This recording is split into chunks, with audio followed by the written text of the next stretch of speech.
How is everyone? And I'm by everyone, I'm with Sug right now. Hi. Hi. So just so everyone knows, if you're watching on YouTube, you're seeing a still shot of the Viall files.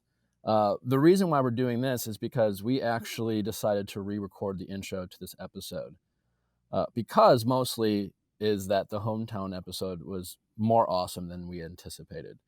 And the episode today with Jana Kramer is an episode that we actually recorded a few weeks ago and had been kind of waiting to drop it. It's a fun episode, but obviously we didn't have this episode then. And we thought, you know what, maybe we'll just skip a week of hometowns. And we kind of recorded an intro for it. We figured not much is going to happen. She's going to meet four guys' families, whatever. And then we watched it and it was like, damn. So I'm literally in New York right now underneath a sheet in my hotel room, so it sounds well. Sug is in studio. Rochelle is out at a wedding. She couldn't jump on. And so Sug and I, we're gonna get into hometown episodes, shoot the shit a little bit, and then you guys will have Jana Kramer and myself for the rest of the episode. So exciting. So exciting. I mean, Sug, this is your first hometown episode that you've ever watched. It is my first hometown episode, and as far as your reaction, I can tell that it's not usually this very changing. Like, I feel like the whole game has changed. I have a different opinion about pretty much everybody. I think that her feelings have changed so much. Well, just so you know, no one's I haven't seen every season, but I don't think this has ever happened where the lead has kept lead's just like, no, I'm not sending anyone home. Like, you can't really do that. I've been trying to figure Apparently, out. you can do that because N- she just did. she did, but so your opinion of everyone has changed. Just to me, the dynamics feel like they've changed so much. Like, I really have to say, as sweet as Pete is and how lovely they seem together, I just don't think that that's gonna last. I think that it seemed a little bit surfacey, and I just feel like the feelings have changed. I don't know if I didn't get the sense that they changed, but I definitely agree with you that, to me, I feel like the relationships with her and Pete and even her and Tyler are almost too effortless. You know what I'm saying? Like, it seems so carefree that it makes me wonder how invested she is. At least that's how it comes across. Interesting, because I feel like with Tyler, I feel like there's so many layers to why that can and could work out if she chose it. Like, not only is there passion between them, but it's just like I've said from the beginning, he feels so stable. Everything about him feels so good and so stable. I hope that he wins. Well, I mean, I hope Tyler wins. I mean, I don't know. Like, yeah, I mean, he's coming across easily the best. So I totally get you on that end. I'm just not. Do you see Hannah like really that into him? I do. I do. I mean, my only confusion is, again, just like the rest of the world, are her feelings for Luke. And if those are interrupting or diluting her feelings towards like a Tyler. Um, I mean, I don't know. I will say, like, I kind of, other than like Pete having a condom in his car, which was pretty hysterical. Like, I was kind of bored with his and Tyler's hometowns, but like, I thought the Luke and Jed hometowns were, well, at least from a drama standpoint, really interesting. yes. Yeah. Have you What ever had did a you think guy have a of? condom in his car? Um, not that I recall. No. Just No. like right in the. I mean, you got, at the same Safety time, first. Safety safety first. first. You can't, like, you know what?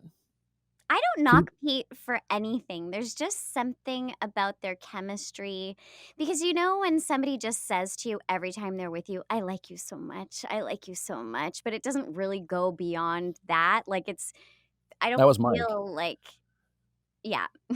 But I think I'm seeing the same thing with Pete, and it's very sweet. And I really do think that Pete really feels that way, but I just don't think there's a lot for Hannah to hold on to really like sink her teeth into any depth in conversation or anything. It's all very nice, but that's kind of the end of it.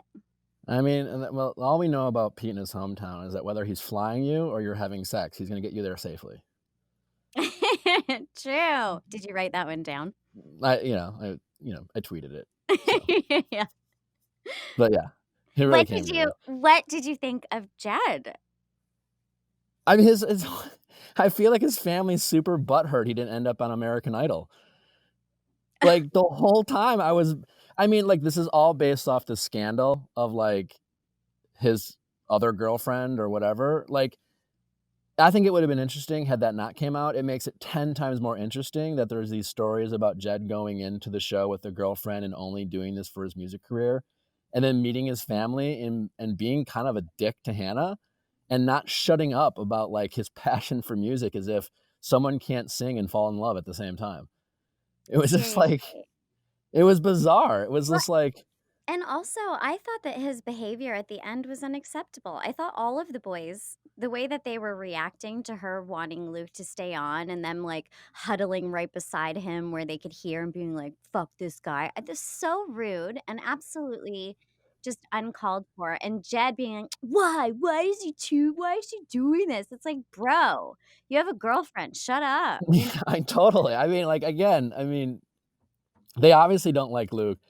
I I don't know. I mean, as far as I'm not defending Luke at all, but I definitely agree with you a little bit more, at least your point in early in the season, that it doesn't excuse a thing he says, and his constantly having this, like, uncanny ability to shame Hannah. But, like, just in the sense that, like, he is a true believer, and, like, watching Mhm. how hardcore religious his family is, and they certainly like, whether you agree with his, ideologies or whatever, they're clearly hardcore, and I just thought it was fascinating to at least understand Luke's point of view better. Like, Yes. I don't And agree with it, and it's not right, and it doesn't make his ignorance okay, but at least I don't he's not faking his faith. there it That is. right? Like, Mhm. also, his mom's kinda hot.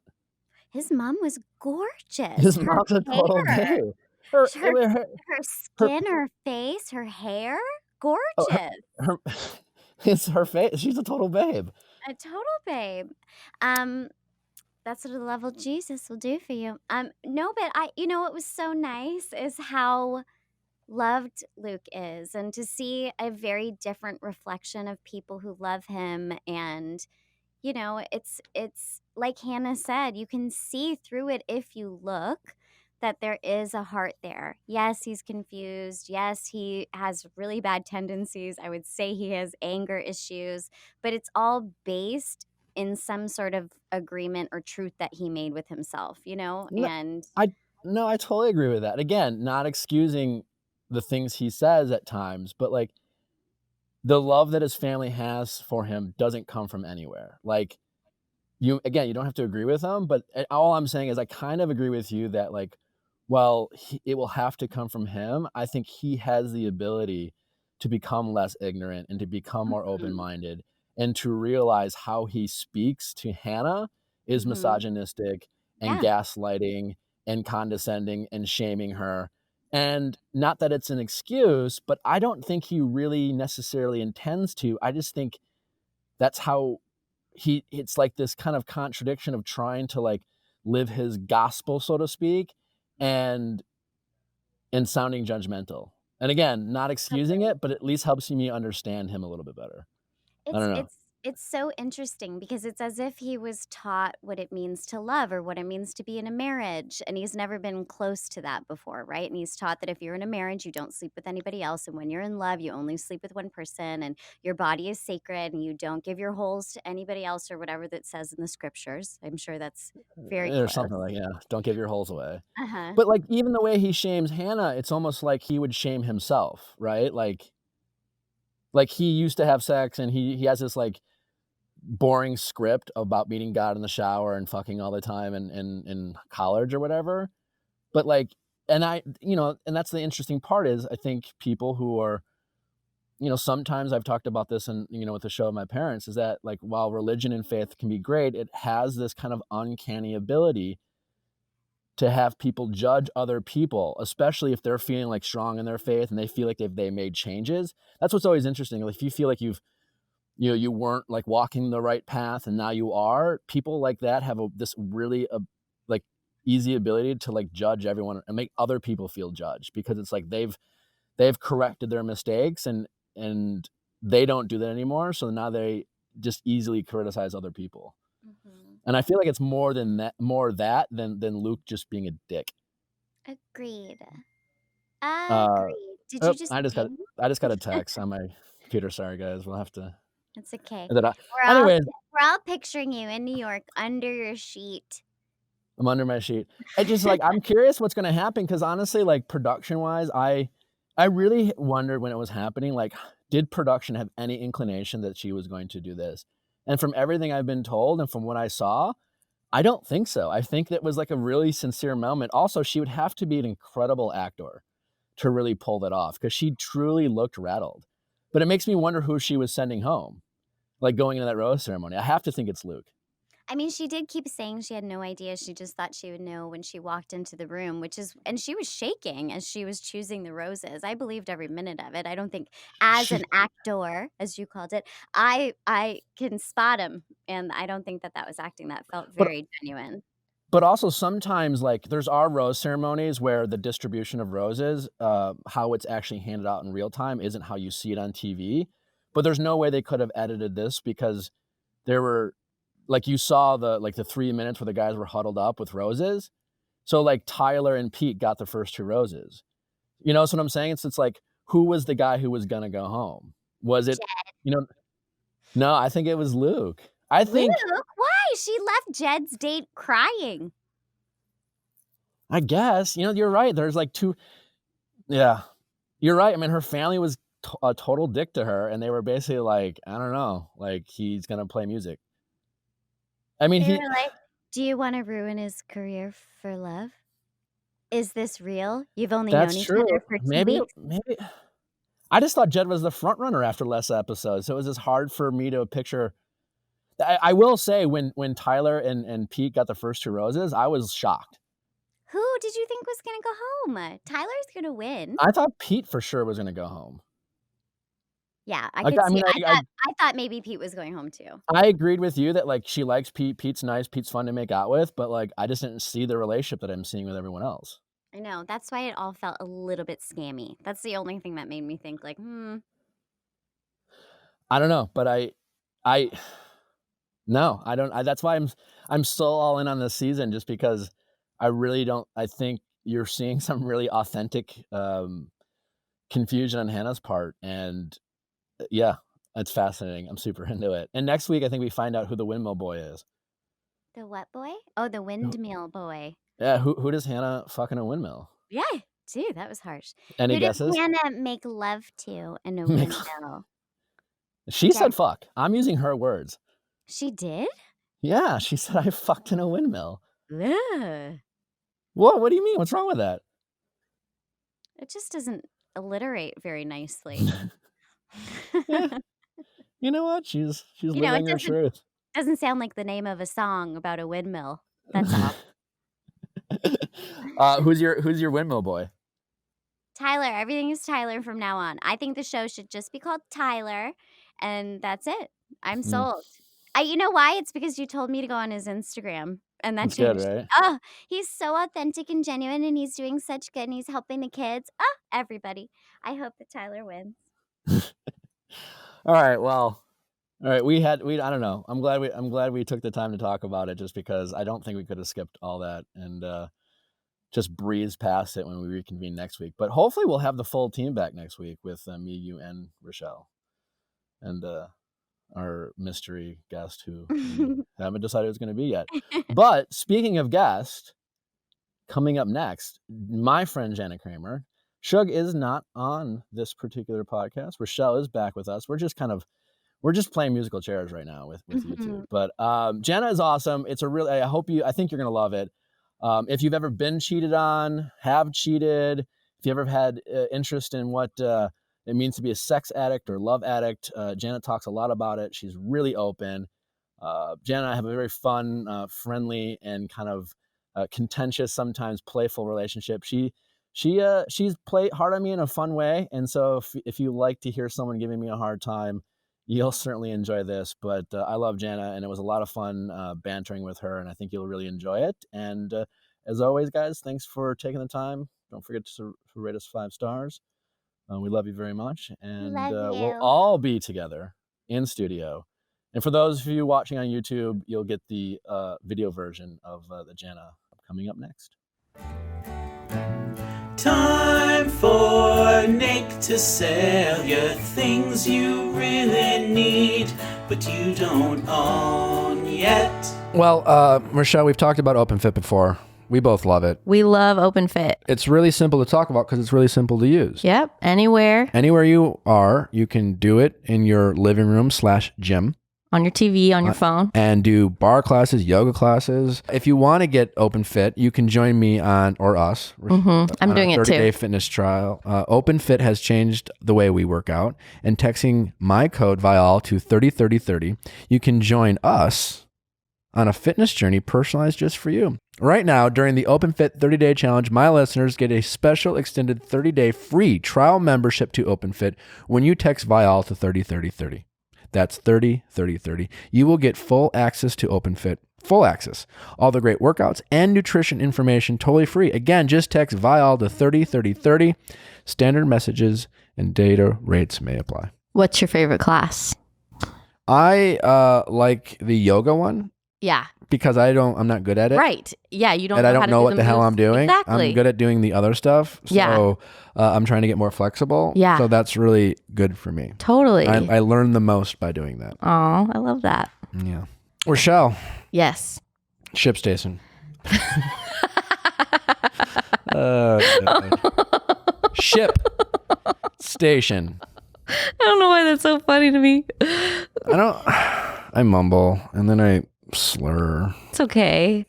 I've gotten self-conscious. Ship Station. It's hard to say, It's not- but easy to use. Yeah, hard to say, easy to use. Didn't we come up? Yeah, you did. Well, listen, I use Ship Station Nice. for my business, Natural Habits. As Yes. you all know, it helps me ship. We're primarily an e-commerce business, and it makes it very easy Yeah. to ship our oils around the world. Yeah.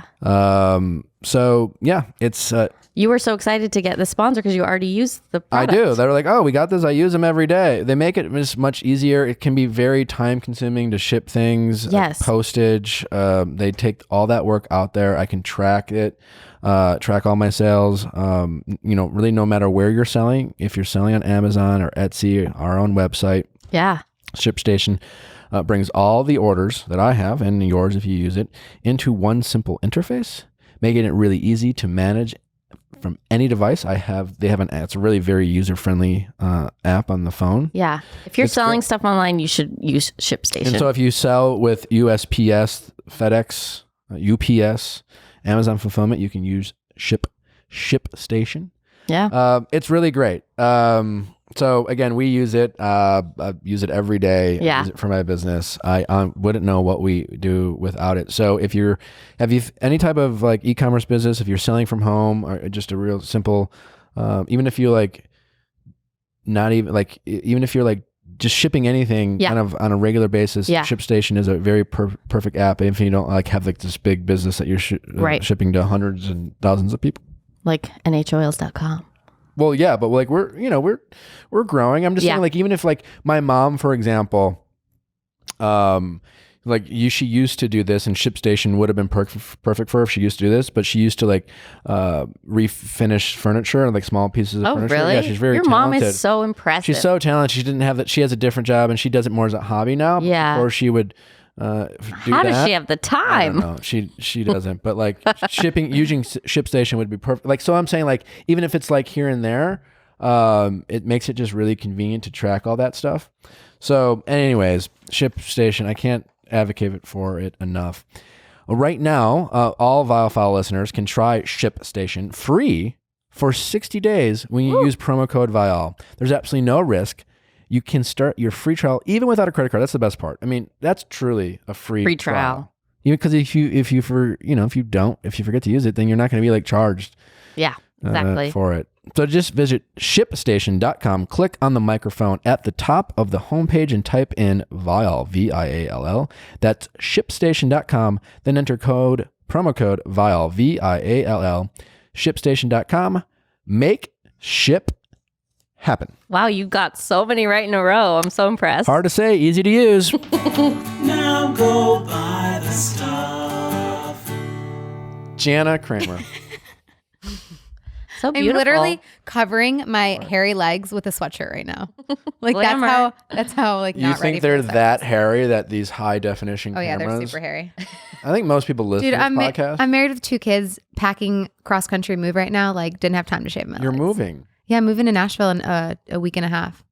So literally, I came from Really? packing the kitchen to come to do this Not podcast. that we ever hang out, but I guess it's just heartbroken. goodbye. This is goodbye. Why? Why are you moving to Nashville? Well, because I have 2 kids, a family, and we want to be able. It's okay. I'm from the Midwest, so Same. What part? Rochester Hills, Michigan. What about you? Waukesha, Waukesha, Wisconsin. Wisconsin. So we're kind of close. So I grew up obviously in real grass. Like right now, we have AstroTurf in our backyard. So if we were going to be able to afford something in California, we would have to move out to Valencia or like freaking far out. So I'm like, that's basically Nashville, you know? Great. And I don't really need to be here anymore for my work. Like I've been able to make it where I can just self-tape for auditions and do whatever. And I want my kids to be able to ride their bike to, you know, their friend's house without me freaking out about some homeless man. Like I just saw a homeless man literally butt ass naked taking a piss by our house. How is his butt? Where do you live? I didn't look. Studio City. Trust me, I didn't look. My husband was like, "Why are you staring?" I was like, "I'm trying not to stare. It's just like it's right in front of our house." You know what I've noticed about the homeless Oh no. in LA? There's like an actual epidemic. I was reading an interview or an article the other day saying it's 86%. No, Nick's gonna talk about how hot their bodies are. Is that The what homeless you? people? They have incredible I knew it. hair. I knew it. Oh, hair? Hair. I don't know if Oh. Well, it's because every homeless if you guy I don't. see has like this like mane of hair. Oh, there's me and my husband. Look at that. That was on our anniversary. Happy 4 years, boo. How do we know each You know other? that could have been you. Tell me about that. Oh. Let's dive into that.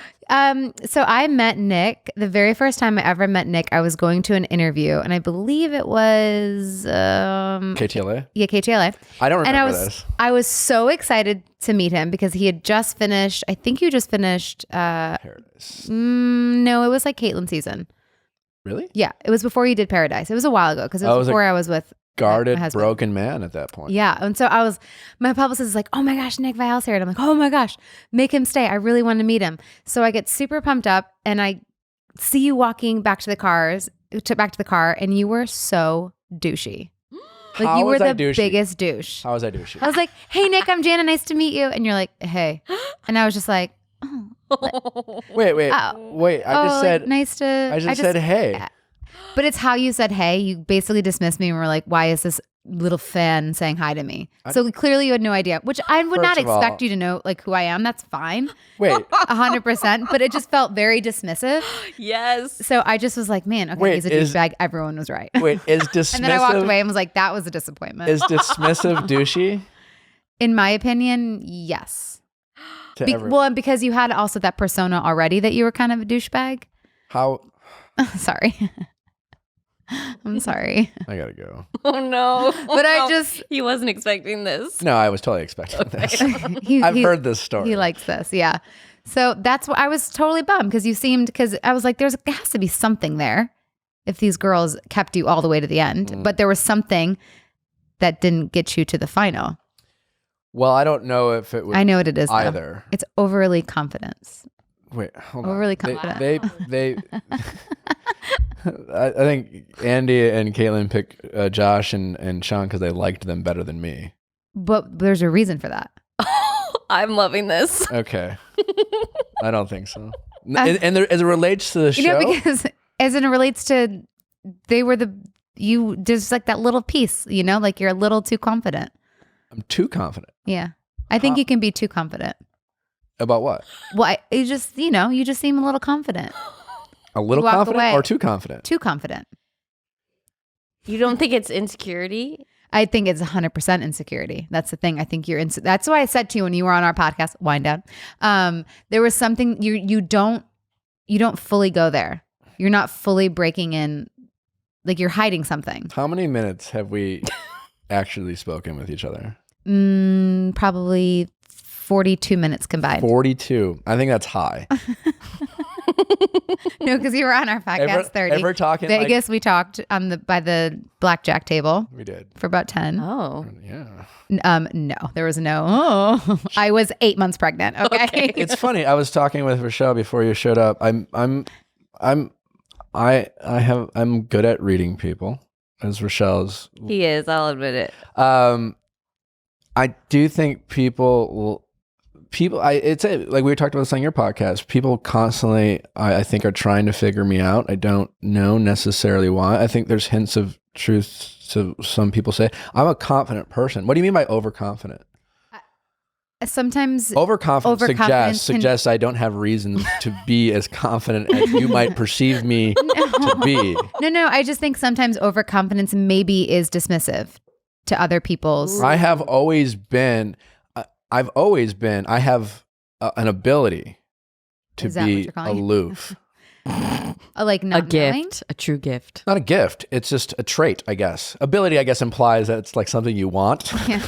I have this really amazing ability. I don't know if you know this. Look, like we all have our stuff. You know what I mean? Like Miss Giggles over there is. I'm you know, sorry, I'm loving this. We all have our issues. Yeah, Just no, how I have don't doubt mine. I have a little bit of issues. I definitely am good at, in both in a positive and a negative way as it relates to me, an ability to not give a fuck. That is not always positive for me, and sometimes it does serve me well, and I can be.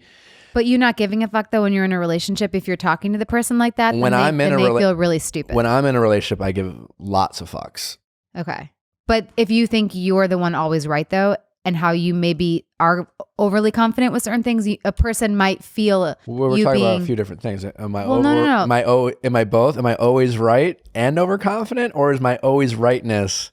It could be both. But in a relationship, if you're being overly confident and you also think that your word is the right thing, to the other, like to the girl, I'm like, oh, I feel you might make me feel stupid when you have the real higher power opinion. That's a fair. I think that's a potentially fair observation.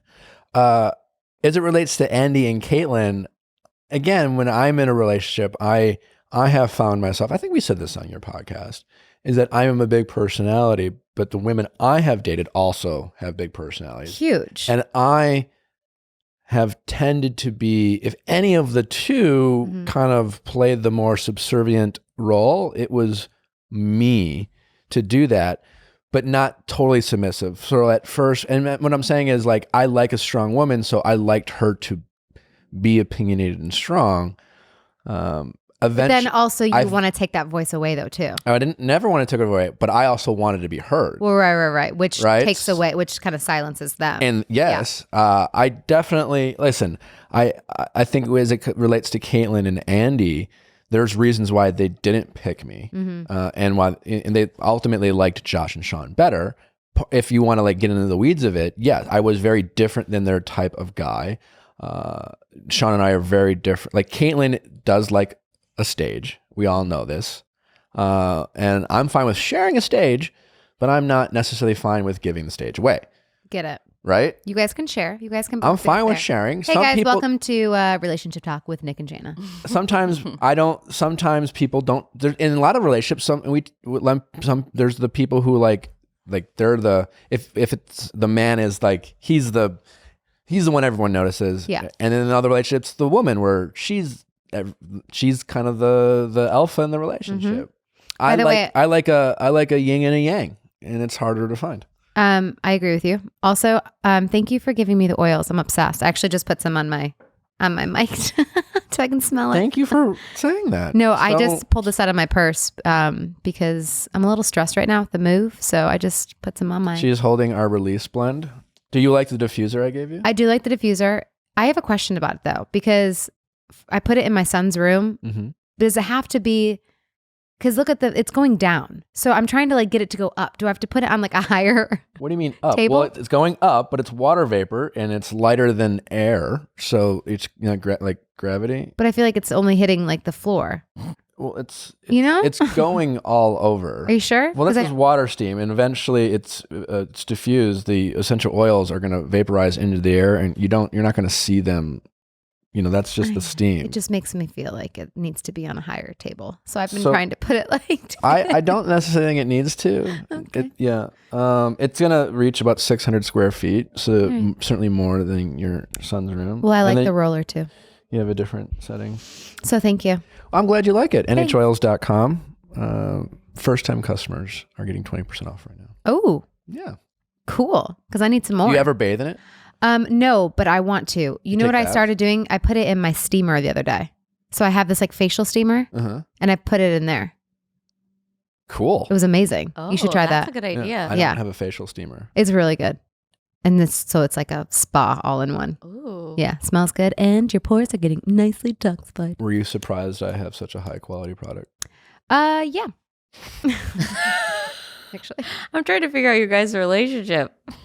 we're like brother and sister. No, We I asked nitpick. that question because I am I knew when I started Natural Habits that it would surprise a lot of people that I would own and operate an essential oil company, and quality was a big deal to me. And I just whether it's the packaging and the quality of the oils, I think when I do like the packaging. when people It's cool. thought of me doing it, I assumed a lot of people would assume that it wasn't necessarily really mine, or that it wouldn't necessarily be high quality, and so Like you just put your name on it. yes, and yeah. so I like asking that question because I actually would prefer when people say they are. No, I genuinely like it, and I do love because I like the black and white too. It's my favorite. kind of combo. USDA organic certified. Which a lot of the oils I've found out are not organic. So, and I love that. Like, look how good that looks. What does 100% pure really mean? I don't think anything can be really 100% pure. Well, I mean, Besides my baby. we are. They're so It's pure. well, that's what I'm saying. It's not. It doesn't necessarily. I mean, we are in a sense. Right. But what does that mean? Anyone can say it. Anyways, Anyways, thanks hi. for. So, what is your take on our relationship? Oh, I just feel like you came in guns blazing, but I'm all here for it. I just think it's that, brother sister. You're relationship. telling it like it is, and I think that's refreshing. Do you want kids? Very much so. When? Tomorrow. Really? I definitely. Is that true though? I absolutely have baby fever. Yeah. Yeah, but enough to like be in a committed relationship. You guys would make really cute babies, though. You and Andy. Yeah. Aww. What could have been? What could I listen. Andy's great. I just think I would have been exhausted. I like her. We've talked about this in the other week. When it comes to Andy, I have. She can always be mad at me for the after the final rose, and she has the right to be. We've made up what I've thought multiple times. I have tried endlessly to have like a amicable and like a friendship with her, and sometimes seems to, Reciprocated. and sometimes not. She's And just that's hard to, yeah. So it's like it is what it is. You guys are just doing you, and that's all you can do. Yeah. So yeah. Yeah. I can. I am who I am. I don't know.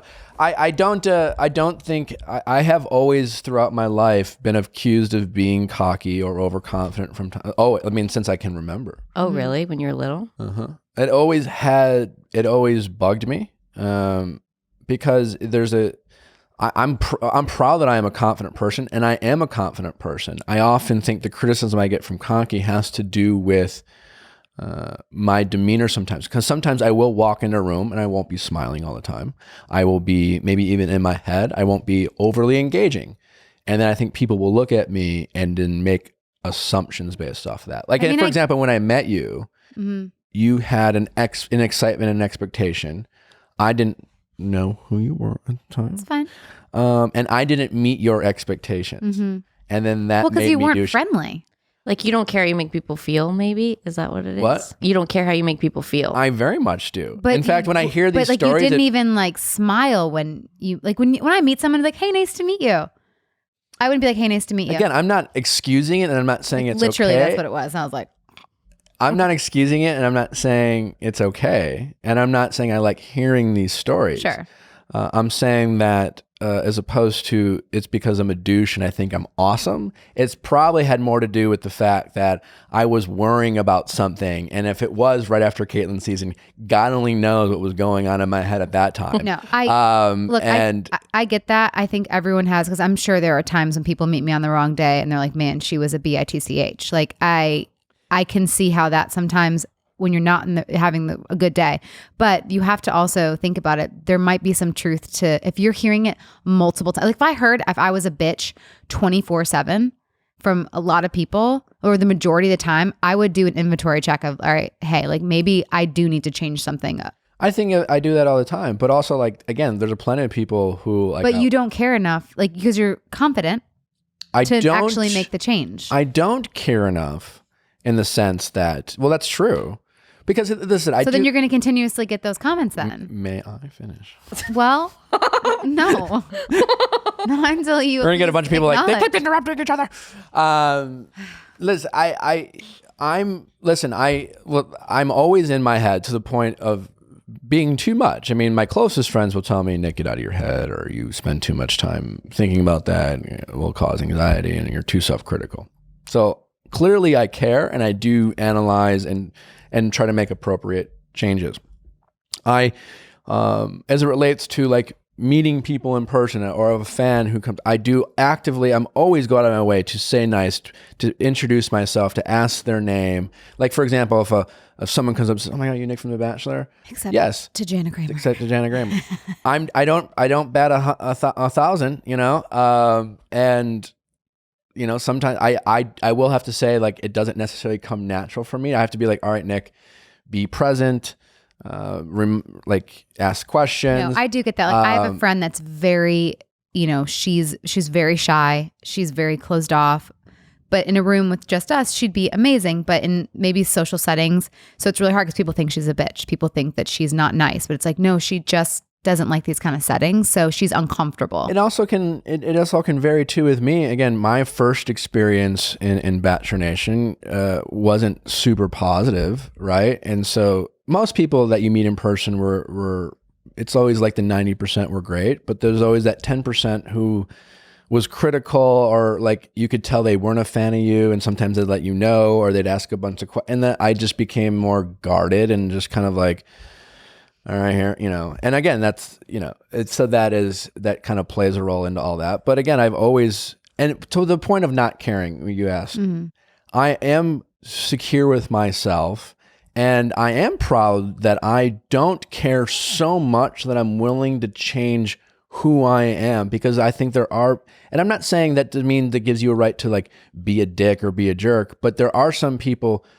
who are so worried about not being liked by everyone, they can't be who they are. Do you think you're a narcissist?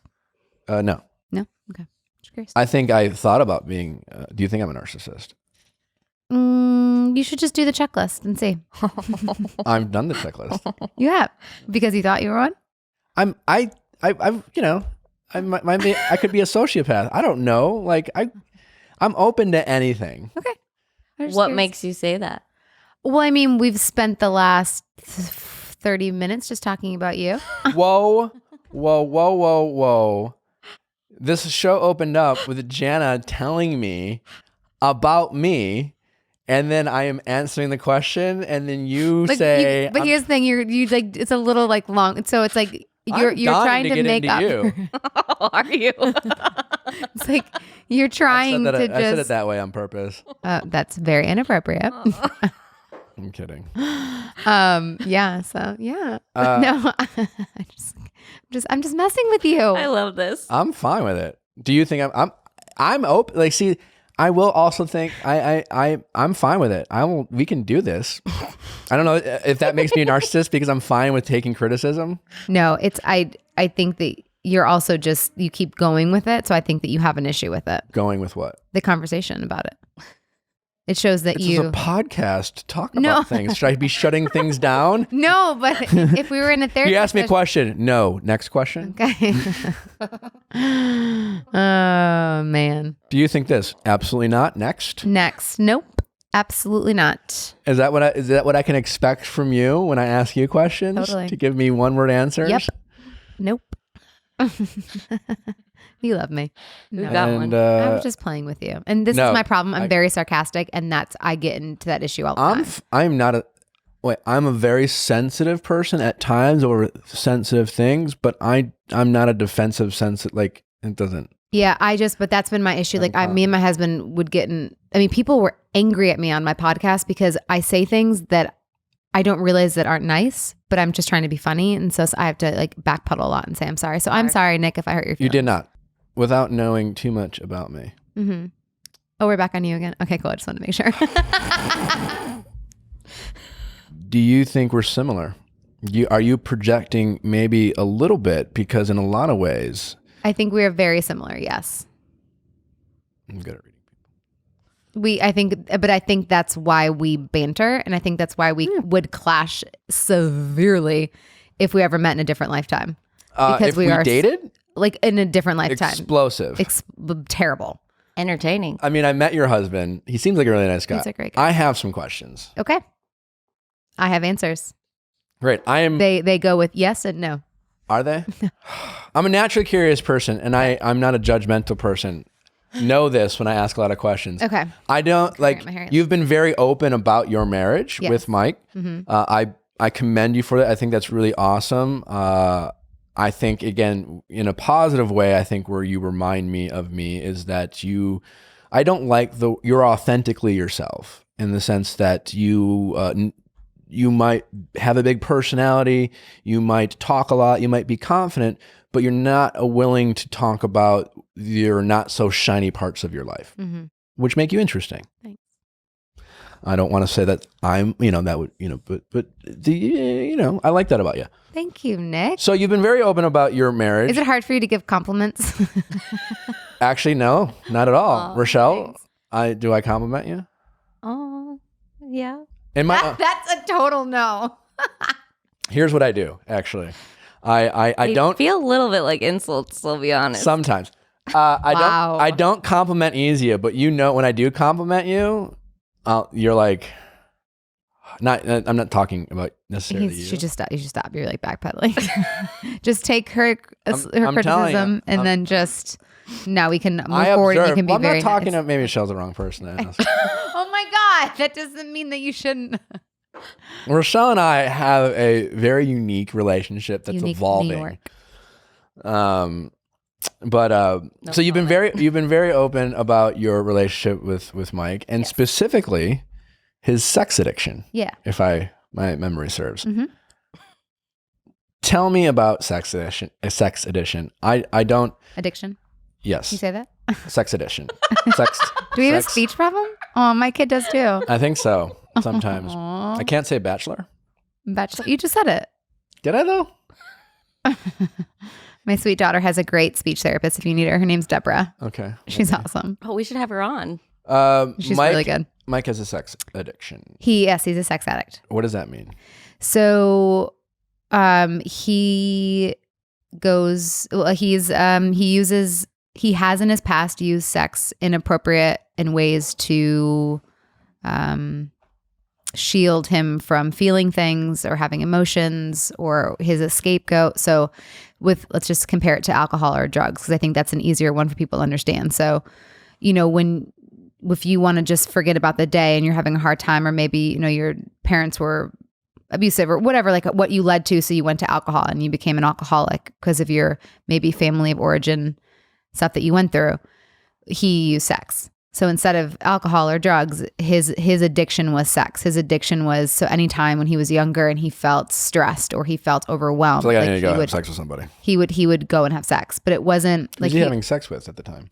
Well, and so here's like when he was younger, it started with a lot of it starts with the porn addiction, where you watch porn and it becomes porn related. I was curious about that. Well, some can start with porn, some cannot. But he started watching porn at a really young age, and by the way, for those that are listening too, my husband has spoken openly about this, so I don't feel bad speaking on his behalf too. So I just want to because I do respect my husband and his journey he's had. You guys have both been. It's like kind of the overall like a framework of your podcast. Yeah. So I mean, he started watching porn, and when porn wasn't enough, it didn't excite him enough. That's when you go, okay, I'm going to start cheating on my girlfriend. So you cheat on people, and then when the affairs weren't enough, then you start going to other places that people can clubs, anywhere he could have found that. When did he identify his sex addiction?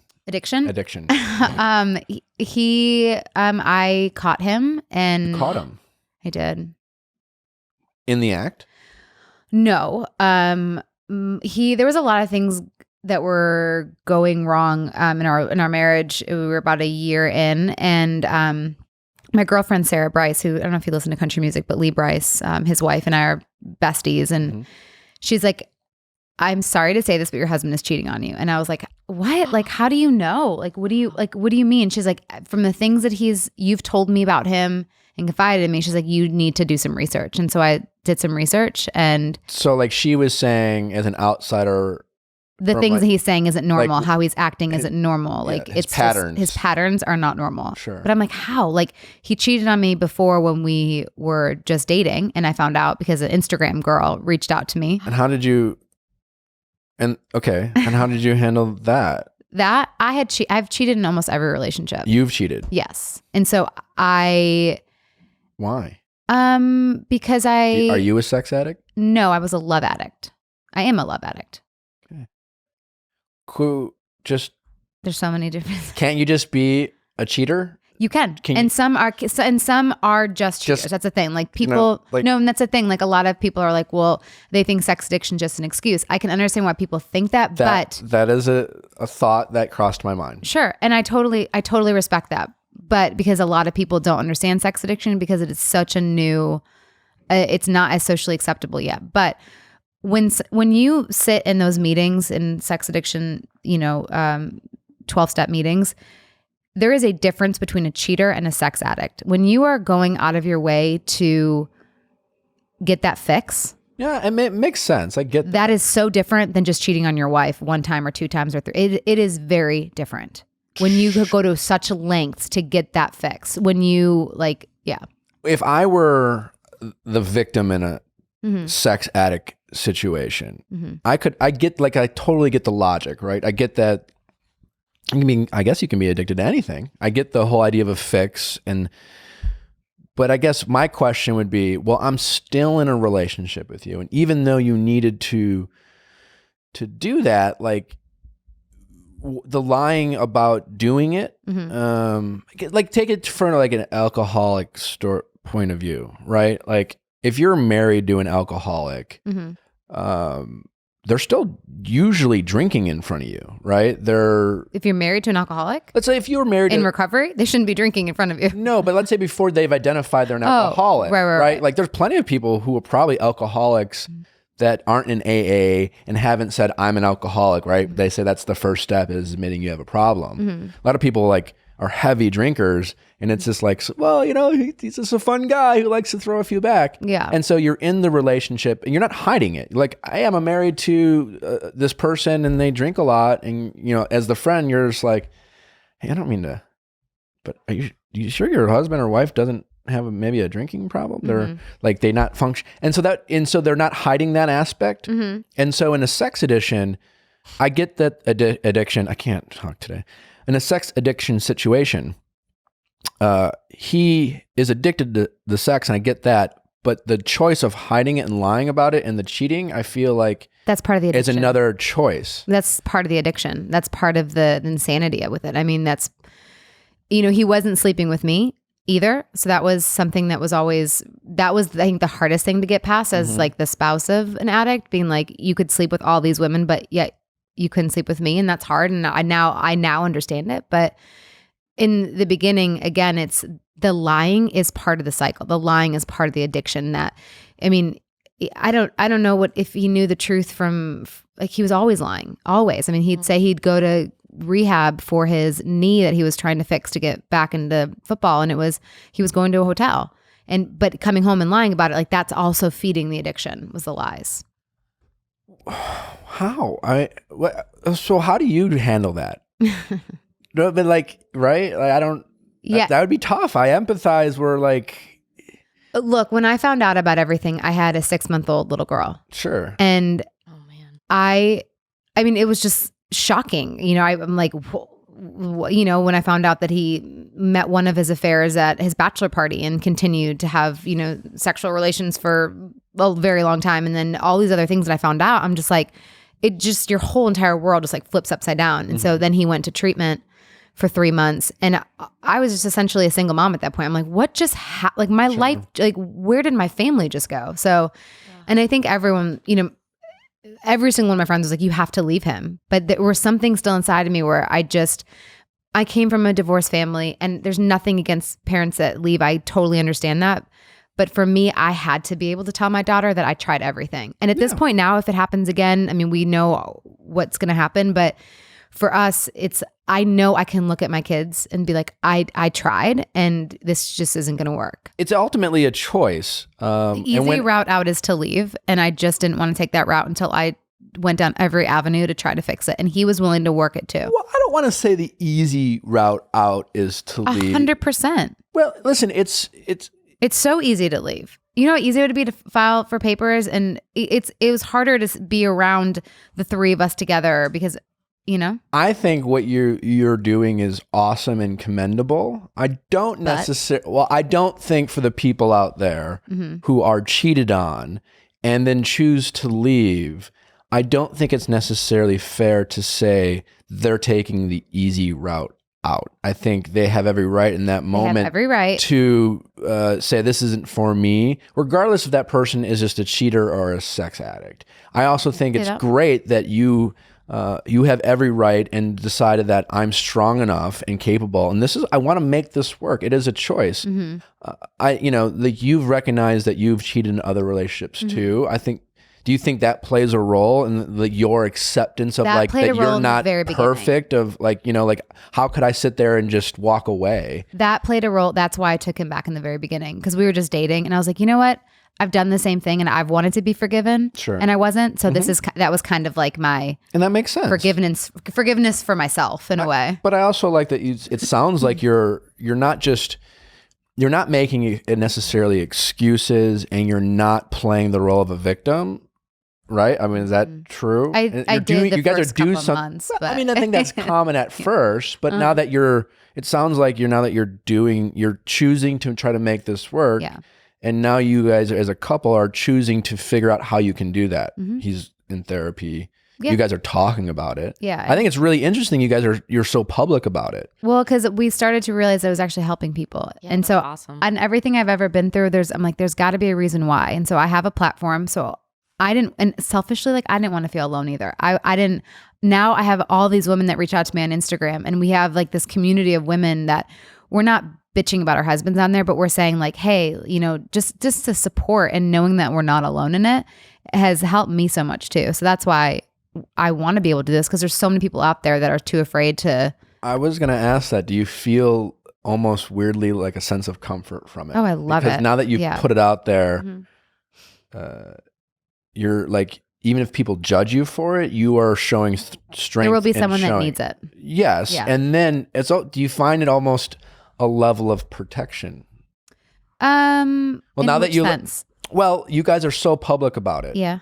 Before had Mike done this, and you find out you guys are dealing with this as a couple, but and it wouldn't be a shocker if you guys didn't really tell anyone about it. Yeah. You say you weren't in the public eye at all, right? And it was just you didn't even tell your families, but maybe you had a couple best friends because you needed to get it out, but no one really knew about it, and you're choosing to work, and it's still this kind of secret. But now you guys are so public about it, it's just it's everyone's watching you guys, and so there's a level of, because you have this support system, it's does it feel like a level of protection from all the people around? Mike, give to his credit, has been hey, this is who I am, but now people know. Yeah. It would be if the alcoholic admits he's an alcoholic, and then someone sees him at a bar. And you're whoa, buddy, I don't know if you should be here.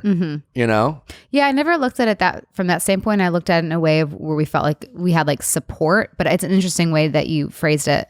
I mean, yeah, anything helps. I would hope that if someone saw my husband in a bar and not being appropriate, that they would DM me. Right? Yeah. I will. I mean, hey, Mike, come on, buddy. Yeah. But don't think you should be doing that. You said if he does it again, it's you decided it. There's only so much I can emotionally hold. And it won't be that where I would be I mean, of course I'd be devastated, but I'm at the place now where I would have empathy for his journey that he's going to have, but I can't, and I will be his friend through the entire thing because I have so much empathy for people that they're going through addiction, but I just couldn't stand by as a spouse any longer in that situation because it has taken such a toll on me and our family and our marriage and our kids, where I would just need to separate myself from that because emotionally it just wouldn't be good for me anymore. How old are your kids? We have a 6-month-old and a 3.5-year-old. Okay, so they're too young at this point to process this, but it sounds like eventually they're going to know. Yeah, and once they get to the age of Google, like we want to be ahead of that and Sure. sit them down and talk to them and stuff. But yeah, I mean, I think kids sense energy. Sure. And so, I mean, even when we got into a fight last night and I just, even when I started yelling, I was like, oh God, shit. Totally. So, I mean, then that's interesting you point that out because like right now, it doesn't seem like even though you were victimized by the situation that you're not acting like a victim. And I say that in a positive way. Thanks. But at some point, like you said, if this were to happen again, you've done everything you could. Mm-hmm. And then it sounds like you're saying, well, I'm either going to be a victim or I'm going to remove myself from a situation. I've tried my best, but I have no other option. And here's the thing. I mean, living with an addict, he can't say that he will never not cheat on me again. And that's a hard pill to swallow, knowing that the chances are very high that he will again because the turnover rate is insane for sex addiction. So is it the same as like any addiction? Like, sure. I mean, I think the turnover rate is hard with a lot. I don't know the stats on it. So basically they you're asking for relapse. And so there are certain things that, and it's not even the physical act of it. If he even tries to go down that route again, like I can't anymore. Because I already am. I'm a wife of an addict, but there comes that point where I can't keep allowing that to come into my life anymore. And I'll be his friend. I would 100% support him. He seems like a nice guy. I met him. He's a great guy. Very charming, good looking. Yeah, he's a great guy. What do you mean by you're a love addict? Are you also an addict, or is that something you made up? For sure a love addict, and that's a big thing, especially. Didn't make it up. I don't know, but she said Mike's married to an addict too. She said as if she's married to an addict, as if she's not an addict. I'm saying, do you equate your addiction? I don't go to the 12-step love addiction meetings. So it's called SLAW, which is Sex and Love Addicts Anonymous. So I don't go. It's a real term. It's very real. I really don't know. There's 22 million sex and love addicts anonymous in the United States. And they're lumped together? Well, so like Michael goes to only SA, which is sex addicts. Okay. He could go to SLAW, but he chooses to just go to SA because he identifies more as SA. What's a love addict? A love addict is someone, God, that was me in my 20s. I was constantly wanting you to love me. And even if I didn't love you and you said, if I had a boyfriend, I was constantly finding someone else to love me. And it was just a vicious cycle because that was trying to fill my void that I had when I was a little girl. What do you mean by constantly getting someone to love you? I asked because if I didn't get a guy, to love me in the first 2 weeks, like that's my mission. I always was able to get that. And you say love, like you mean like guy who like says, I love you. And then I'd be like, okay, thanks. I love you too. Bye. And then like on to the next. Like I was vicious. I was vicious. Yeah. I was bad. I was so bad. I was so bad. I don't know you very well, but when I did get to know you, you're clearly, and this just reminds me of me. So this is not a criticism. You're a professional flirt.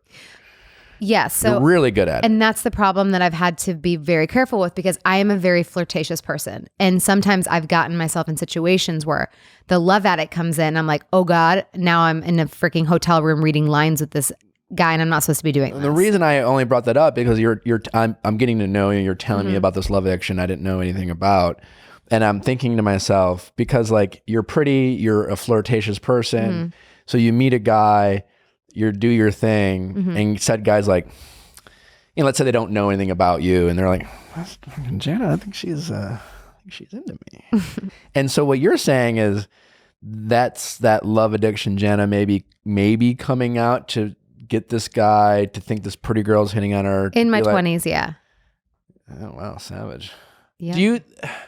Okay, so in fairness to you though, here's my question. How do you decipher between love addiction and just people? Because we all have egos and we all like to be liked. Have you cheated in a relationship? I've never cheated. I've asked, like, have I been the pinnacle boyfriend? I think I do pride myself when I'm in a relationship to be a great boyfriend, in the sense that, like, I was raised really right. I'm very thankful of how my parents raised me, and they've been such great examples of how to treat people in a relationship. I've held myself to a high standard in that regard. But have I emotionally cheated at times where at the end of a relationship? I'm sure I have. So if you were repeating that, then that's what would be the addiction. That's the thing. So that's the difference between I've recognized that, and then those were moments where I realized I need to end this relationship because I shouldn't be doing this, and I shouldn't be. I could tell that I was flirting with someone, and I liked it, and I liked that she flirted back, and that was when I knew, like, my relationship was over. Right. And so the love addict would continue to do that in each relationship. They wouldn't have that, that thought to be like, oh, okay, this is what I'm doing, and I need to stop this. Okay. And so what's the difference between the love addict and the douchey cheater who, like, the guy who just cheats, or the girl, I mean, guys and girls, because it wasn't who's cheating all the time? Because it wasn't about sex for me. It was about just I get that. Emotional love. I don't think I'm a love addict, but I definitely relate at least a little bit to the idea of sex addiction. No, I just want to know if I can. What do you mean? Oh, like with a girl? Yeah, I don't need to hook up with her. I don't want to have sex with her. But I just want to know. So then you would go to the fantasy. So you would be part of the slaw, which is it's called fantasy. So it would be you'd go into a meeting and be like, I am addicted to fantasy. No, but you follow through. Most of the time, no. Oh, like he would. Yeah, I can see that about you 100%. Most of the time, no. Part of it was growing up in a very Catholic family. So, like, I know we talk about sex a lot, and I'm sure, with my character on The Bachelor, it was like, oh, Nick has sex with everybody. Truthfully, when, that was Caitlin. That's what made you be like the... Well, no, it started with, like, that whole Andy thing. And so and then it went there, and then, but also you've said to me, what else am I going to do on a Wednesday night? Just stay home or go out with, like, an Instagram model? I never said Instagram. Said that. Gross, no, see, this is you misremembering things. No, I have admitted that sometimes I go out with people that women, children. No, God, that I know, like, that they probably aren't going to be my person. Like, why bother then? Because it's Wednesday night. You're in your older, like, your late 30s. Like, stop. This could be a 29-year-old who, like, I just know they're not my person. Yeah, but why? Like why? What's the effing point? Like, why do it? I'm bored. But so addict. Yeah, there's so many other things. Oh, no. I'm sorry. I'm not even going to give you that title because you don't even deserve that title because you're just that douchey guy. What does that make me douchey? Kidding. Well, whatever. I'm fine with this. But, like, if I'm someone who, like, all my, like, I'm aware, like, I make a lot of choices in terms of, like, I say no to a lot of things in terms of, like, that's not for me. I'm past that. But, like, if I go out with someone, also, I do believe in you just never know, right? Like, I joke about it a lot. We're like, this is probably not my person. But, like, you know what? Again, if it's a Wednesday night, I'm done with my work. My friends are doing whatever, like, they have kids. And some girl I think is attractive. I don't know much about her. Wants to go have a drink. I'm a douche for saying yes, or I'm an addict. No, you said there's only two options: do nothing or go out with the girl. I don't know. On that particular night, when I say it's just another Wednesday night, I literally mean, like, it's Wednesday. I'm like, there's not a lot going on. I get that, but if you really want to be serious about finding the one, then you should be a little bit more selective because remember your persona. People are watching you. People are, if they're going to continuously see with Instagram models, some good girl is not going to be. So you guys are just private then? I think we're really shitting on Instagram models as if they're not real people. Guys, they're Someone real needs too. to stand They're up just for them. like us. Like, it's fun. Everyone, I mean, no, but I'm saying, not like, very public about my dating life. No, in the sense I understand that, that, but you're whole, still like, being out in the public. That's what I'm saying. So you're still going out in public. So your persona, like, if you're really trying to find someone, you should be. People are just going to see you continuously with a different model or girl, and so then that's what they're not going to think that. And if someone actually likes you that hasn't met you yet, they're not going to think that you actually want to be committed because you're out, philandering or whatever that word is. In reality, I go on dates with all sorts of different types of women. Married, single. That are all single, to my knowledge. Pregnant. And they are like, do I find them attractive? Sure. But I'm a big believer in you can be mature for your age, sure, but there's also life experiences that people are going to have in their early parts of their life that I think are important to have, especially if you're not going to experience with someone who hasn't. Like, there's something to be said about like two young people who met and they love each other, and they might be ready to settle down, but they're going to experience life together. But if I were to say to date someone who's 23, fine. It's not like it happens, but there's going to be situations where she experiences something, or I might hinder her from her experiencing something. Yeah. I don't know what that is, but there's just so much growth in your early 20s that people, men and women, both have, that if they try to cheat that and try to if they're dating an older person who's done that, so they're kind of dismissive of a situation, like, oh, well, I used to do that when I was young, and they're kind of condescending, and the younger person tries to, I think that can affect that relationship. And I try not to do that. And when I've gone on dates with younger people and it kind of goes really well, that's a concern of mine. And sometimes I've often, most of the time, have walked away from that, where it's just like, I really like you, and if you were older, I would really want to see this will go. But I really want to have kids. I really do. And I know that, especially when it relates to dating anyone, say, who's 26 or younger, especially in this town, there's a good chance they won't want to. And it's just it's not fair for me to put that expectation on you. I know I want that. And in fact, when it comes to my dating life, or do I want to get married in a conservative, like a Catholic church or whatever, those things are all fluid. Do I need to marry someone who's Catholic? No. I felt very differently when I was 16, 17, 18 about that. Of course. But I've always wanted to be a father, and so at the point of my life, I really want to be a dad. And so I don't want to put myself in a situation where it's not on the table. Yeah. Where if I date someone who's 24, 25, it's realistic. They could be like, I don't want to have kids till I'm 30, Nick. And I'm like, that makes sense, but I don't want to have, I want to be a dad. No, I mean, that's when I met Mike, I said to him, I was like, look, this is going to be real forward, but I'm 31 years old. I want kids in the next 2 years. I want to get married. And if you are not on that page, you're great. But I just, this is what I want. And I would have said next. Yeah. Why do we signed up? Why do we have to shit on Instagram models? I'm not. There's. You could be you're Instagram model. I'm a mom. You're a good-looking girl who posts pictures on Instagram with a following. Thanks. Oh my god, guys. But I'm just mom saying, model. No, I mean, I will say, I do get defensive. I take it back. I joke about my dating life, and it's always no, it's fine. You joke you're going out with an Instagram model. It's just what does that even mean? I understand the cliche, and I never go out with women that if I see them on Instagram and there's half naked photos. Sometimes I'll go. No, I'm kidding. No, I'm just saying if there's clearly just nothing there, because you can have Instagram is a narcissistic thing. It's vanity. It's doesn't have to be though. Doesn't have. Follow at Kramer Girl and you'll just see the real. It's still a lot of you, I'm guessing.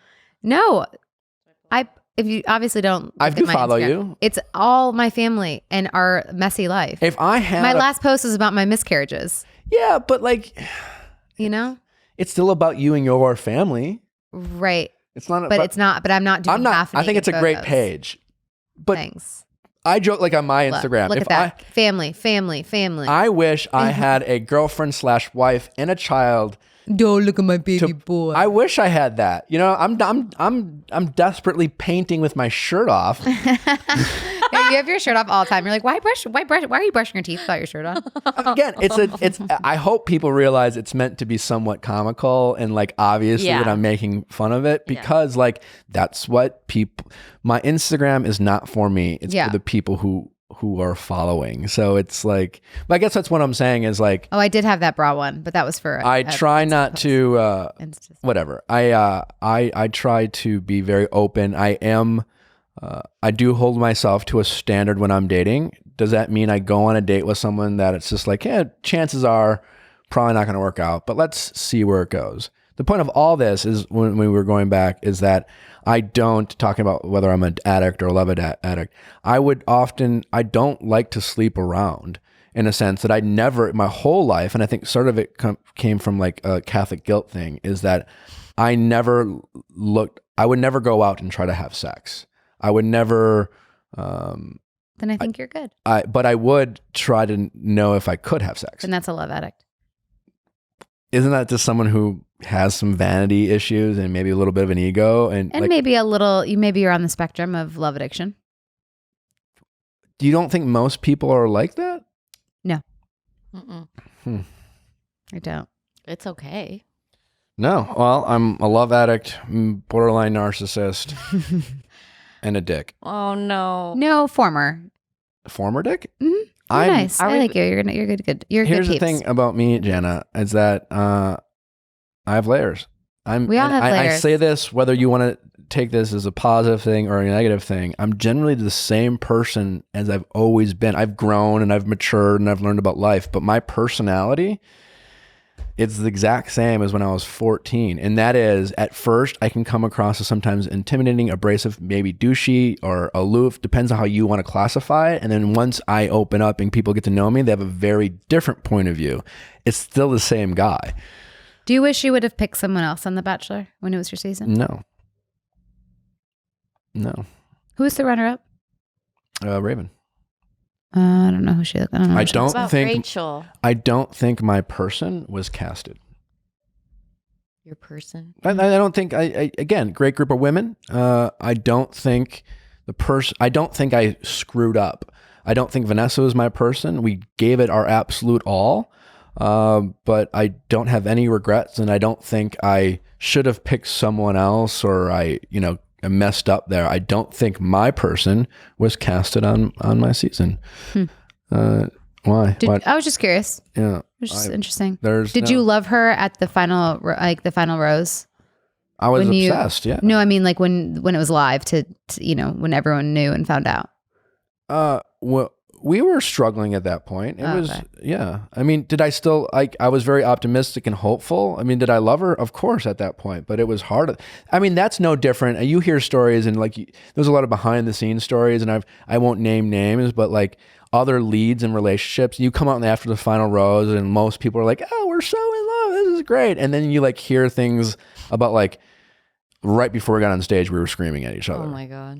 That's almost the norm. Can you tell me who? No. Why? Afterwards, I will. Because it's not for me to say, and I don't, it's assume everyone, honestly. I haven't heard at that point, it's such, in fairness to all those couples, especially the winners. Yeah. Right? Because it's such, the time from getting engaged to the after the final rose, it's a very challenging situation for the winners. The winner being they are first, they get proposed to, and then there's a download of all the shit the lead did while dating, and maybe there's sex and maybe there's not sex, and then you have to rewatch those relationships back on TV. Meanwhile, everyone else kind of bonds, and because you're the winner, you kind of get separated, and sometimes you separate yourself. It's just a lot for the winner to deal with, and that creates an enormous amount of stress on the relationship. Some of those people handle it better than others. Yeah. And I think that's what, Rachel was here and she talked about how great Brian was. There was a lot of things that sounds like Brian did in that period that was great. Yeah. I didn't have that benefit. And it was very challenging, but I think it's a difficult situation. Yeah. She's sweet. Are we taking callers? Yeah, let's do it. You ready for it? Yeah. You want to hear our theme song for the calls? Yeah, I heard a little I'm not yawning because I'm bored. I'm yawning because I'm tired. Question time with Nick. Let's ask Nick your sexy questions. Hi, Lauren. How are you? Hey, Lauren. I'm good. How are you? I'm Jana. This is Nick. Okay, so I really need your opinion and insight, I guess. So I come from a Jewish religious family, and modern, but religious. And I know, like, with your, like, Catholic religious background, what I've heard you talk about, it's kind of similar in a lot of ways. So I kind of, one thing, they're very conservative. So I have 2 older siblings, and one is more like me, and then the other one is like normal, like my parents. I would say in the past like 3 years, I've gotten like less religious and doing my own thing, and I'm very comfortable now, like where I am overall, and I've kind of like my brother knows more. We're very close. But one thing, because my parents are very conservative, I like tell them no things, and like my parents don't necessarily know things. So growing up very conservatively, one thing in like growing up religious, like kind of like you've mentioned before, like sex is like a big no, like before marriage. Sure. Yeah. How old are you? Just real fast. What? How old are you? I'm 21. Okay. Yeah. So, but recently I'm like friends with a lot of guys mainly. Okay. And one of, like, I became like really close, like recently this past year. I have like one really close guy friend, and we started hooking up. And he's had sex before. And he was really respectful, never pressured me, nothing. And then I told him I wanted to. I always thought I was going to save it for marriage. Like, I felt like I personally always wanted that. I also have like abandonment and trust issues in general. So I think I kind of realized that it was mainly from that and not anymore from the religious reasons. So it sounds like, I mean, I'm trying to figure out what your question is. You're hanging out with this guy and you're debating whether you should lose your virginity to him? Sounds like she already has. No, so You did? yeah. Okay, you've had sex. Okay. What's your question? So now like my question is like, since writing to you guys, I've kind of like seen more, I guess, like to terms, but I guess like my question really is like, at first I felt like this guilt and like this shame, and like, again, I wanted to do like nothing, like it's nothing to do about him, nothing. Mm-hmm. Like, it's more of like coming from like, I guess, this place of like growing up in a religious household. Sure. And always I went to like religious schools growing up. So I guess like, and like I'm in college now, like almost graduating, like I just, like I'm living my life, but like there's a part of me that still has that, I guess. Totally. Passion, kind of like, I think I have an answer for you. I'll give it my best shot. And again, I'm almost going to relate to my experience. It's like you're 21, so you're not like super young, but you're young. Like you're not that many years removed from, like, well, quite honestly, childhood or growing up in your parents' household. You're like 3 or 4 years removed from being in that house and going to church with your family and hearing the things from your parents. I'm not here to say whether religion is a good or a bad thing. It's played a very positive role in my life in a lot of ways. And I still am proud that I grew up Catholic, and it gave me a great moral compass. I joke, we talked about Catholic guilt is a real thing. You might probably call it Jewish guilt or whatever, right? There's a lot of shame that comes with how those things are taught to us as children. I think it's just at this point in your life, you're in early adulthood. I think it's important for you to continue to be thankful of how you were raised and the probably, I'm assuming, the good moral values your parents gave you. But now that you're an adult, it is now up to you to find your own compass, right? And to decide for yourself what is right for you, what is wrong for you. And you have to make those decisions as a person. You have to maybe kind of reset. And, when it comes to your religious faith and your role in the church, you have to decide what you want from it and what you get out of it. And you have to be comfortable with that decision. And regardless of what your parents think and whether if they judge you for it or not, you have to be your own person. And I'm assuming they will love you regardless. So I'm guessing they love your older brother who's maybe is doing his own thing. And then you just have to find that place with God in terms of what you're comfortable with. But you can't live in guilt and shame and regret your whole life. And I can tell you from personal experience, it takes a few years to get to a place where you're comfortable with the decisions you make. So I guess my point is, take it easy on yourself. Try not to judge yourself as much as you probably are with your actions, because it's going to do you no good to do what you want to do and then constantly question every decision you make for like 3 or 4 days and feel guilty because someone told you you're going to burn in hell when you were 14 for doing the things you're doing right now. Right. All right. You sound... Yeah, you made a good point. Like, I feel like there's so many values I still appreciate, and like there's traditions or customs I still like love, and I'm sure like you feel the same way, and like a lot of people may not. So there's definitely positive things that I appreciate, but there is that like one thing that I just like. And I guess you're right. It's not going to happen overnight. It's not going to happen overnight. You're not that far removed from home. So just you start to grow as your own person and use the things that you were taught when you were younger. Is you have a good moral compass. You were taught a lot of great things. You know right and wrong, and some of the other stuff. Try not to shame yourself that much. I mean, live your life. And then eventually God will judge us all. And hopefully we make it, See you in hell, bitch. Yeah. I love that. Right? I mean, listen, that's the truth, though, is a lot of people, I will say, when it comes to religion, a lot of people like to point fingers. A lot of people like to tell you what you're doing right or wrong. And certainly your parents are trying to, they were taught something and they're trying to be the best parents they can be by teaching you something. And I know the Bible says a lot of things, but we also don't know. And we'll all figure it out one day when we die, and we'll find out, if there's a God, and if he is, were we right or were we wrong about some of the things we believed in? And then we'll figure it out. But until then, be a good person, follow your heart, and try not to beat yourself up over living your life. Okay, I really appreciate it. It was really helpful. All right. Well, hopefully have a great weekend. All right. Thank you so much. All right, bye-bye. Bye, guys. Hi, How are you? Good. I'm Nick. I'm Jana Kramer. Nice to meet you. Hi. What's your name? Ireland, nice to meet you. What sweetie. a lovely name. Pretty hair. I thought that was a Backstreet Boys poster in the background. What is it? Is that 70s show? Yes. Wow. Kenosha, Wisconsin. What is your question?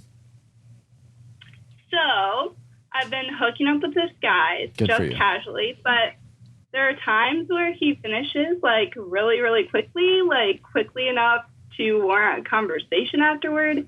And it's so obviously premature, but I don't know what to say when it happens. You say because I don't- sometimes. What do you mean by sometimes?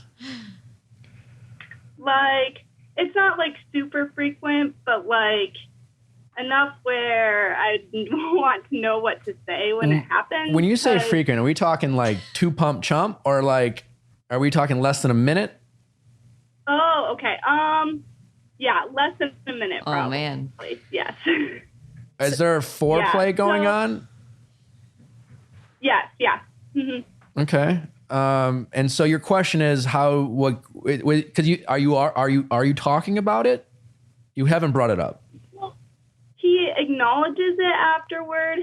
He said, last time, for example, he said, I can tell you seem not mad, just disappointed. So I don't know how to Spoken like a true respond. parent, I think My first instinct is to laugh, and I don't want to do that, Don't wanna- obviously, okay. to make him feel insecure, but it's also I've had a lot of sex issues in my relationship, and one of the best, having conversations, honestly, the best thing you can do. But also for guys, some guys just have this problem. Some guys, we never think guys are in their head, but guys can be very sexually in their head about things. All And the sometimes, women just think that every single time the guy's got to be hard and they're going to come and this is that. But sometimes guys can't. And because they have their own stuff going on, because they can be in their head.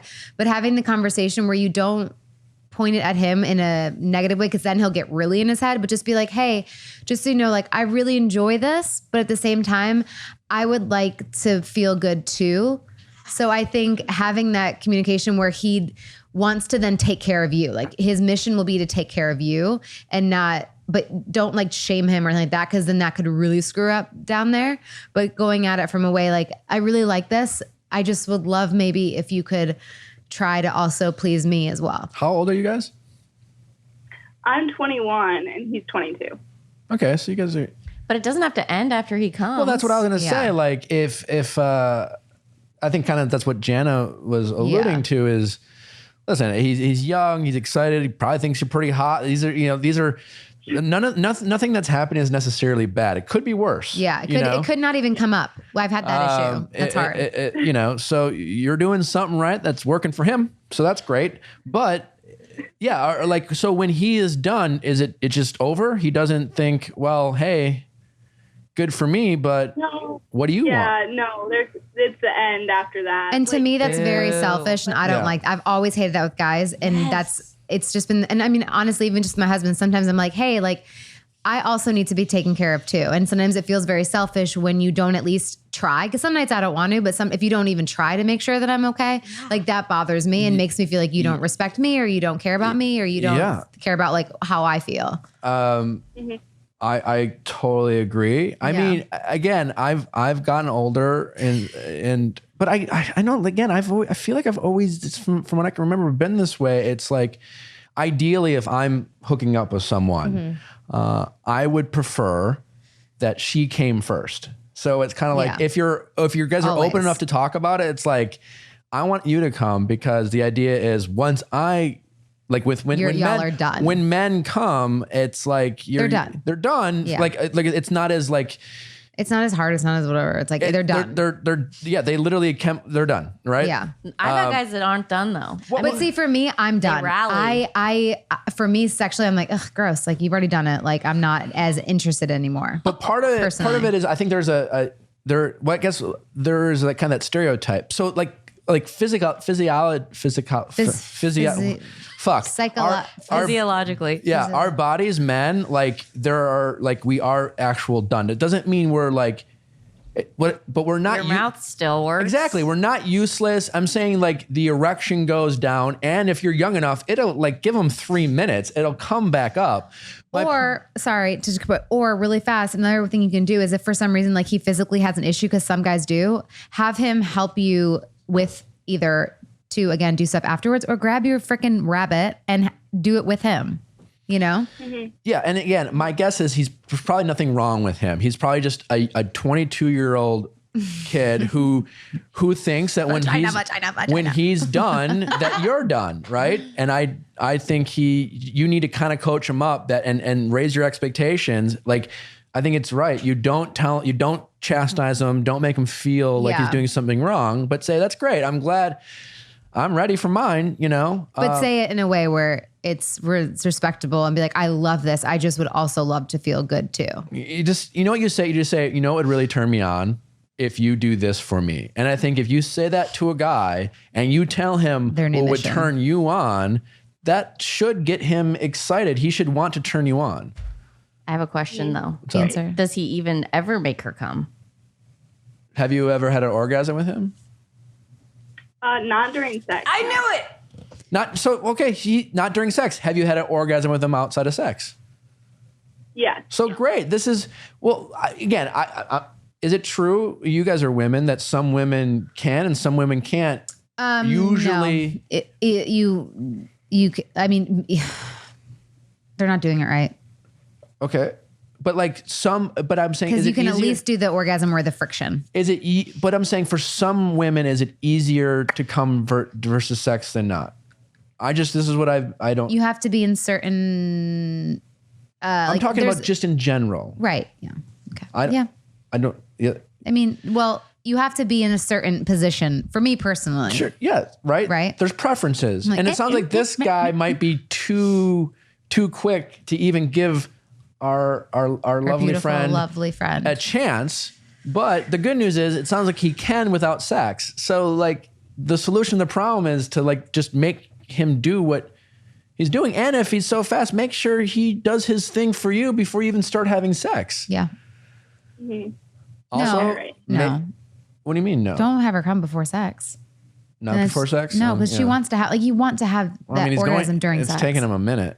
I know, but just maybe try doing it more frequently so he won't come as fast. Should you tell him to masturbate before? Maybe that could be something.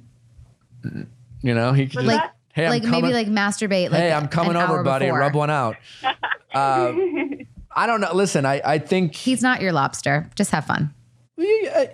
But I think what's the biggest takeaway of this call is that you guys have empathy and have a good conversation. And communicate. You guys are on the same page, and so that you guys could both meet your needs. Have your expectations of what you deserve, but articulate in a way that doesn't belittle him. Yes. Amen. Nice to talk to you. Yeah, thank you so much. Go hump one out. Go have some fun. Get yours. Take care. Have a good one. All right. Bye-bye. Yeah, like, I mean, in terms of like sex, like you... Yeah. You just have to have the conversation, but you have to do it in a way, because I've done it very wrong sometimes, where I said, you are so selfish. And saying that then just makes the guy very angry. I think it's fair for a woman to call a guy selfish if they have... May I finish? Yes. I know I talk a lot, and I do interrupt, but like you go on. We would never finish a conversation. We wouldn't? Nope.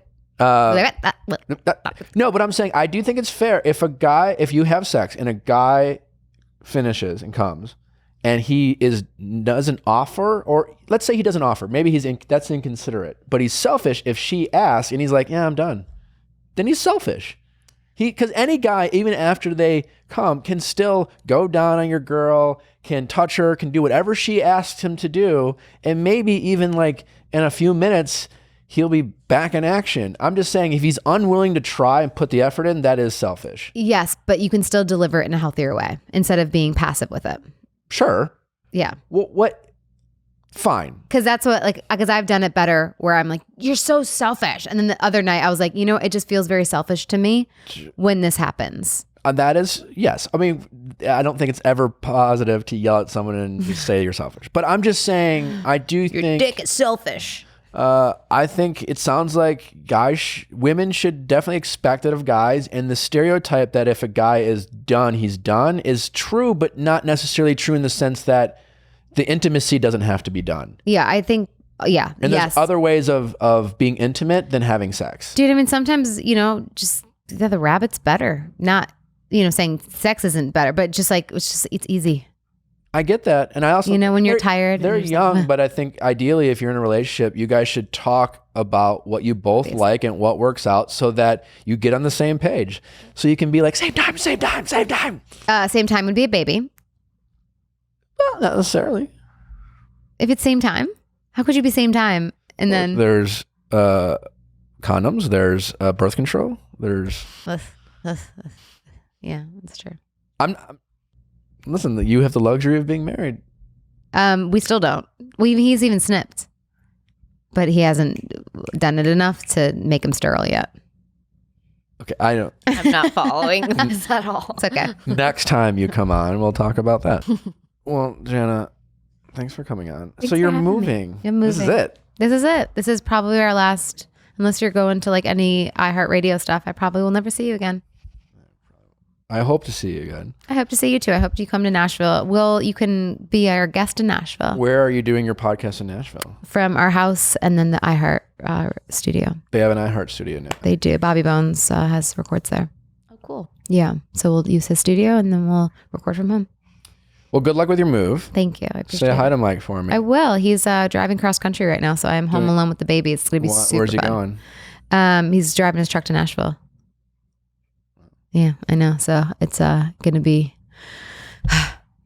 cray when I get back. Well, thank you for being so open and honest. I'm always, I love it when people do that. It gets conversations going. And so whether you agree with us or disagree with us, at least we're talking about it. Exactly.